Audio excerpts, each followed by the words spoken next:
hard to capture. Extravagant, resurrect the track and it's militant. And I react like a convict and start killing. It's manifesting. The gods work like appliances, dealing in my psyche. Death for Shinobi isn't something to be feared. In fact, it's something that Shinobi should be expecting. When a ninja becomes a genin, they know that one day they will take on a mission that could see them lose their lives in service of the village. When a ninja takes on an S-rank mission, they know full well life or death battles are going to be a higher probability than Naruto choosing to eat ramen for dinner. In the case of Sakura, during the events of Boruto Naruto Next Generations, towards the tail end of her joint mission with Sasuke, Sakura finds herself at death's doorstep. In today's video, we're going to break down the circumstances around the moment and how Sakura got in a situation where breathing became hard for Sakura and she feared her own organs might have been damaged during the attack. The information comes to us via the Sasuke Resident novel, which is set between the events of the Majina Bandits arc and the Ao arc of the manga. It's during this time that Naruto's been affected by chakra illness, which at one point is so severe that Naruto experiences symptoms that are similar to that of a heart attack. Sasuke and Sakura have undergone this joint mission to find the ever elusive polar particles that were sealed away by the Sage of Six Paths, who ironically once had this exact same illness as Naruto many years ago. After Sasuke and Sakura find the polar particle that has been sealed away by Hagoromo, Sasuke entrusts Sakura with finding the person who they both believe to be controlling the Edo Tensei army. However, these aren't your normal Edo Tensei. The version of Edo Tensei that is being used is a more sick and twisted version that not even Orochimaru would have performed. The genetics of dinosaurs and dragons were used to revive the creatures, and they have now been set loose on the prison. Sakura keeps her medical ninja beliefs and she attempts to save the prisoners, but she also ends up being dragged into battle because she has to protect those that she's trying to heal. Rushing through the prison, Sakura unleashes her monstrous power on the Edo Tensei, and after battling down enough of them to where the prisoners can escape the room that they've been cornered in, Sakura sends chakra to the bottoms of her feet and begins running up the walls of the prison directly to the office of the prison warden, who Sasuke believes is controlling the Edo Tensei. She has every intention of fighting and defeating him and to force Zanzaro to break the jutsu. However, it's in this moment that Sakura finds herself walking right into a trap that neither she nor Sasuke ever saw coming. The person who sprang the trap was the last person that Sasuke would have suspected, but is indeed someone who Sakura did suspect earlier, but she wasn't sure if he had evil intentions. So what I'll do for you guys now is read the scene in question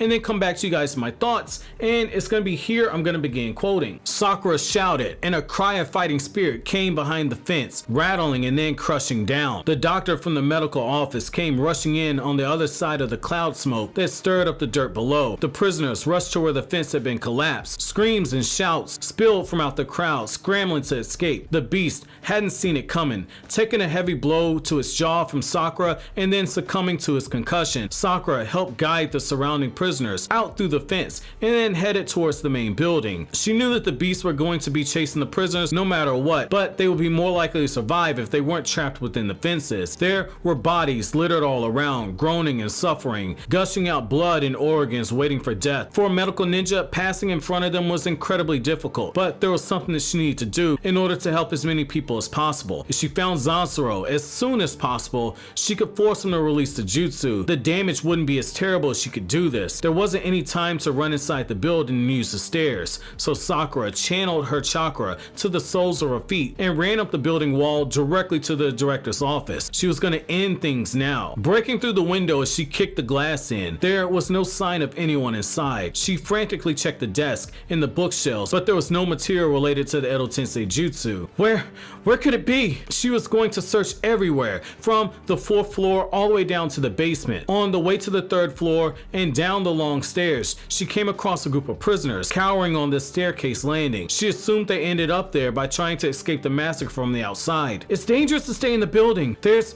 gotta be a way to escape from the fence outside. Go down there and run away as fast as possible. Sakura directed the frightened prisoners outside and then went to check the rooms at the end of the 3rd floor in order to make sure that there was no one there. The observation room, the data room, the private patrol's quarters, and even more importantly, In every room, there was no sign of Zansuro. If she wasn't gonna find him quick, there were gonna be more casualties. She turned the corner of the hallway, immediately bumping into somebody. Gigi. Sensei! You're safe. Oh, thank goodness. Gigi sighed in relief. What's the situation? What's really happening? What are those things outside? It's the work of the director, Zansuro. Sakura explained quickly. He used the fossils to reanimate the dead. I need to find the director to break the jutsu. Oh, Zansuro sensei? He was in the courtroom a bit while ago. Huh? Outside? Sakura stopped. A stable environment was required to use such an advanced jutsu like the Edo Tensei, especially one that was so advanced to this level. She thought surely that the caster of the jutsu would have been hidden in an obscure room in the institute. Apparently, for some reason, Zansuro appeared to have done it from the outside. Gigi,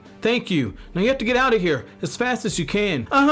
Okay, sensei. I'll do that. Show me which way to go. Gigi nodded and then suddenly grabbed Sakura's arm. Stumbling at the sudden strong pull, she fell into Gigi's chest. Instantly, she felt a sharp pain run through her back. What? Sakura fell forward onto her knees. The kunai stabbed into her back loudly fell to the floor. Sensei! I'm sorry. Sakura heard her heart beating in her ears, shaking Sakura's body to the core. Her heartbeat sounded like a drum. The tips of her hands and feet were growing cold. Simultaneously, the inside of her body was hot and cramped. She felt like her cells were on fire, like they were boiling. The symptom. This was the same poison that Sasuke-kun got from Minnow. It was Zansuro. No, it was you. Gigi. Sakura's gaze shifted to Gigi. Yeah, that's right. Even after I found out that Sensei was here at Sasuke, I wasn't about to let you go. Not even I could figure out how to solve the astronomical map. However, that was what you were here for. Gigi crouched down and then pulled the container of the polar particles from the pocket of Sakura's lab coat. Please give that back. Sakura tried to desperately grab at Gigi's ankle, and her hand was trembling and growing numb simultaneously. She couldn't let Gigi take those polar particles. She had promised them to Naruto. She and Sasuke were together going to take them back to Naruto. They needed to save his life. Gigi gave her a look and then kicked at the back of Sakura's face. Her body was blown back against the walls of the hallway, making a giant crack. The piercing pain of the impact ran from her head down to her spine. She could no longer move, let alone stand up. She focused on her breathing at that moment. Gigi. Gigi looked into Sakura's eyes, his eyes growing dark. You know, Sensei, in all seriousness, I thought that you were quite sweet. Your voice and mannerism, they reminded me of my lover. That's why it's such a shame that you have to die in such a place like this. As he apologized, Sakura tried to bring her hands in front of him to weave hand signs. Outside, the earth below began to tremble. The cracks in the courtyard began to swell. The almond tree, whose flowers had just started to bloom, twisted in the roots and fell. A giant beast, a giant snake-like beast wrapped its scales and emerged. The prisoners that tried to escape looked up at the giant body that suddenly blocked the moon itself. They saw the neck of a snake stretching up more than 10 meters into the sky from its body, and out from its shorter legs, a tail that began to lengthen. It was the longest beast in the history of the world. The giant beast, the Titan itself, overlooked the 4-story institute. The giant beast had woken up from tens of millions of years of being asleep. While it lifted its head towards the sky, its long tail swayed back and forth against the remains of the collapsed building. Heavy tiles soared through the sky like gravel and began to pour back onto the ground as it collided all around. That guy is massive. Just one little move and everything breaks. The giant beast lifts its forefoot and steps forward. As his foot touched back down, there was a tremendous noise, shaking the entire institute as it tilted to an angle. The foundation of the very building itself crumbled under the weight of the giant. The whole hallway began to bend greatly. The ceiling cracked above. As Sakura desperately looked around, she could see the cracks tearing down onto the back of the hall. The plastered walls wouldn't withstand their weight much longer and began to crumble like a wafer. Gigi stepped onto the window frame. The giant beast moved forward and gave its head to Gigi in order to greet its caster. Jumping onto the head of the monster, Gigi looked back at Sakura. See ya. Sensei! The collapsing ceiling falls into the pieces as Sakura fell below. She gasped. Her body was still unable to move. Sakura became swallowed by the torn floorboards and throwing her down through the floors below, several stories down. The debris and the rubble fell on top of her as she laid underneath the fallen walls. As they covered her face, everything became dark. In quote. So what I really love about this scene is the intense feeling of betrayal that you get here. And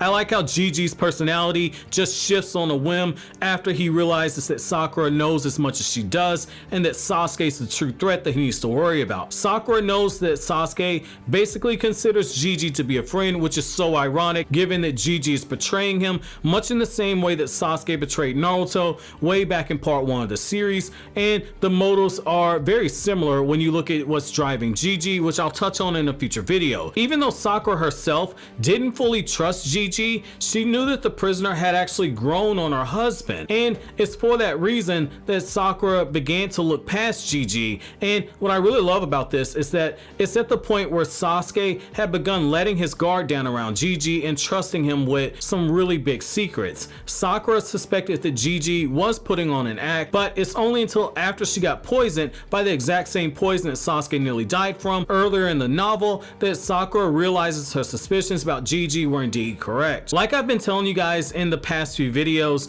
the theme that a ninja must learn to see past deception is very real in this novel, and now you guys see why I was hammering that home. I was trying to prepare you for this moment. Now, Gigi managed to fool 2 of Konoha's most powerful ninja, and he almost managed to kill both of them with this poison. I love how just as Gigi takes the polar particle, that Sakura's thoughts immediately go to Naruto, whose very life depends on she and Sasuke completing this mission. She refers to it as keeping her promise to Naruto, which I absolutely love, because Naruto almost died more than once trying to keep his promise to Sakura to bring Sasuke back to Konoha, and now almost 20 years later, Sakura finds herself in the exact same position at death's door trying to fulfill a promise to Naruto. So what did you guys think about this moment? And my question to you is, if the anime does adapt this novel, do you guys think it's appropriate to use flashbacks in this moment when Sakura's thinking about a promise to Naruto? How do you feel about Gigi, Sasuke's former cellmate in the prison,